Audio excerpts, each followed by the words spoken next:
So YouTube land, we have got today the night covert driver against the TaylorMade SLDR. This is going to be a longest drive championship, or tournament should we say, against two of the big dogs in today's market.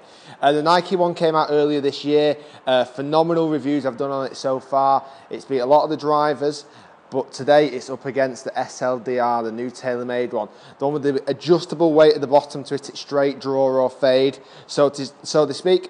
I've got these both in 9.5 degrees of loft, both in stiff shaft in their standard stiff shafts. I've got them on neutral settings in each, so completely and utterly fair test. I'm going to be hitting real golf balls, as similar golf balls I can possibly get out the ones that I've got in the practice bag. I'd love to be hitting all Pro V1s, guys, but unfortunately I can't do that just yet. It will be coming soon though, hopefully. So we've got the two drivers head to head here, and I'm really looking forward to hitting them both. We'll start off with the covert first. We've got them all on flight scope. Now, the idea of today's review, what I'm going to do is I'm going to hit 5 golf shots, and we're not only going to do a longest drive championship as well with all 5, we're also going to do a dispersion championship as well. So the one, how kind of wide they are compared to also how long they are. So we're going to have a longest drive champion and the dispersion champion. That might be the same club, but we'll see how they get on anyway. Right, Nike Covert first, very, very highly talked about driver this year. Came out with this new cavity, which pretty much is the same size to fit a golf ball into. The idea is it doesn't twist so much on off-centered strikes, so if you do hit it a little bit out the toe and the heel, not that I ever do, obviously, guys, you know that, I always hit out the middle. Yeah, right. It doesn't twist as much, so the moment of inertia is much, much better. So, we've got it on flight scope, we've got all that set up. This is today's testing, guys, so temperature-wise, it's not the greatest October day in the world. A little bit of breeze and just a tiny bit mild. Obviously here in Manchester. Right, let's give these a bit of a rip. It's a bit of a wide one. It's a bit of a loose starting shot, but I think it should get some decent distance on it. It's very loose. 271, no distance-wise.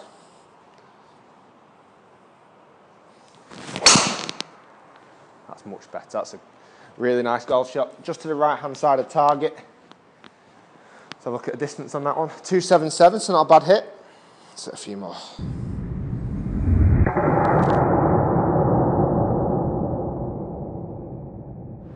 Oh, I've got to keep watching that. That's as straight down the target line as I can possibly hit it. And that one's gone 282. That's a fantastic golf shot. You should see that up on screen. Now, guys, 282.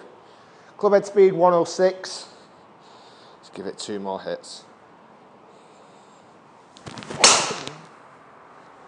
Oh, it's another nice one. It's another nice one, just to the right-hand side of my target. I might as well, it's a tightless ball anyway, it's yellow, but it's the tightest one. 290 on that one. Apart from that first one, they have been quite tightly hit, actually. It's a shame I hit that first one a bit wayward. It's the nerves, guys. You put all this pressure on me. Oh, nicely hit. Just to the right-hand side of that target. Another good distance, hopefully. So 282. So that was my 5 with the night covert. Fantastic feel, sounds great. I did hit him pretty much middle. Apart from that first one, hit him fairly straight as well. So that might have a bit of an effect on the actual dispersion on that. So let's get on to the SLDR, the new TaylorMade bad boy. I'm just going to change this setting on flight scope to a new club. Okay, we're good to go. So, different, obviously, colour head, the grey head. I've got it in neutral setting, 9.5 degrees.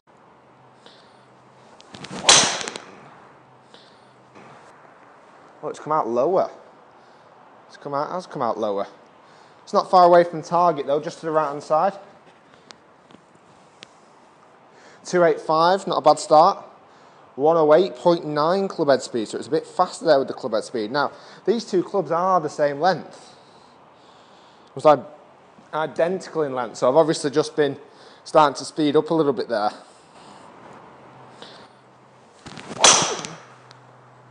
Oh, that's nicely hit, straight down the target line. Oh, doesn't seem as long, that one though. We'll see what it says on the flight scope. So I'm trying to get as similar golf balls as I can here. Oh God, a real short one, 247. What a weird one that one was. I felt like I hit it well. That's better. Launched it up in the air a bit more there.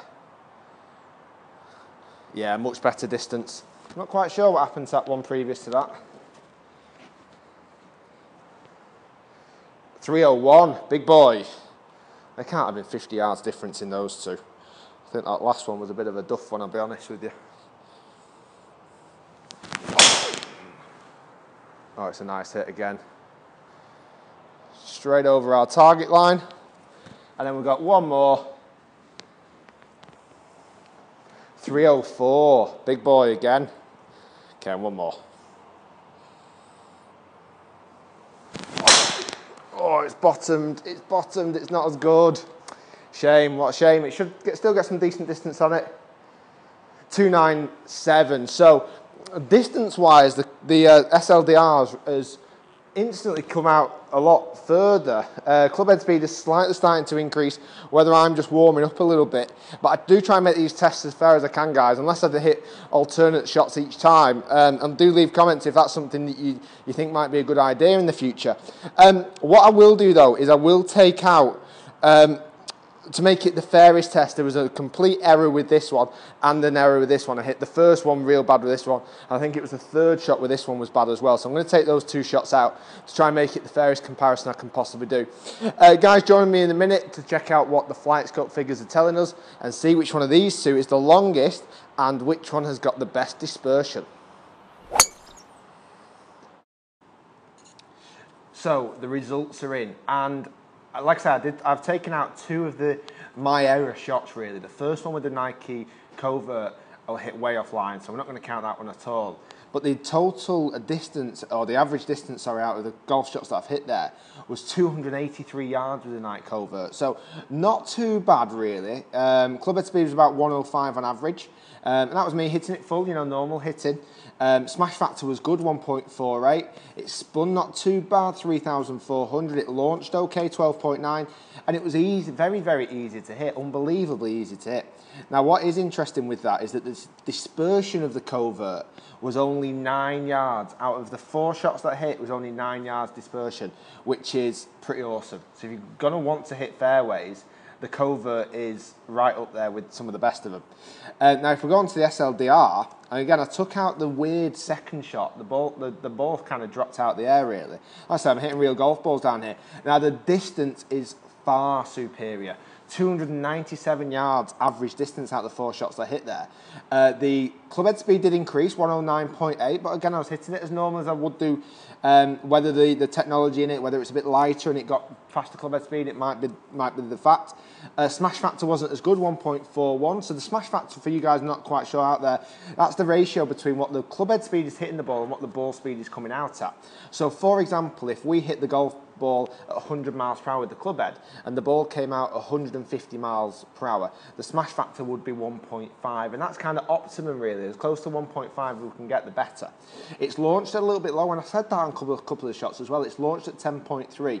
Now, the dispersion was 24 yards, and that's after the bad one that I hit as well. I know it did fall out the sky, but the dispersion on those 4 shots that I hit was 24 yards, so nowhere near as tightly dispersed as the Nike covert.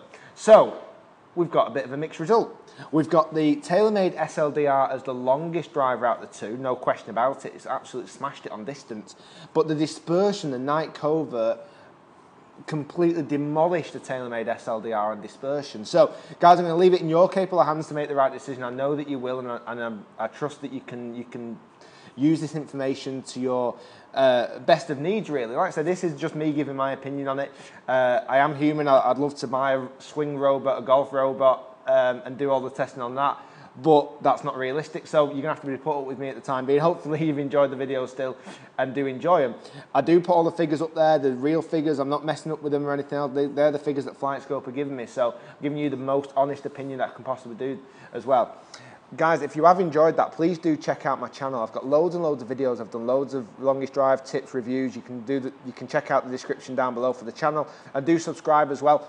Check me out on Facebook and Twitter. I do loads of competitions, loads of giveaways and everything else on there, and more tips. Thanks very much for watching. My name's been Rick Shields down here at Trafford Golf Centre in Manchester, and that was the Nike Covert against the TaylorMade SLDR. We had the longest against the straightest. Thanks very much for watching.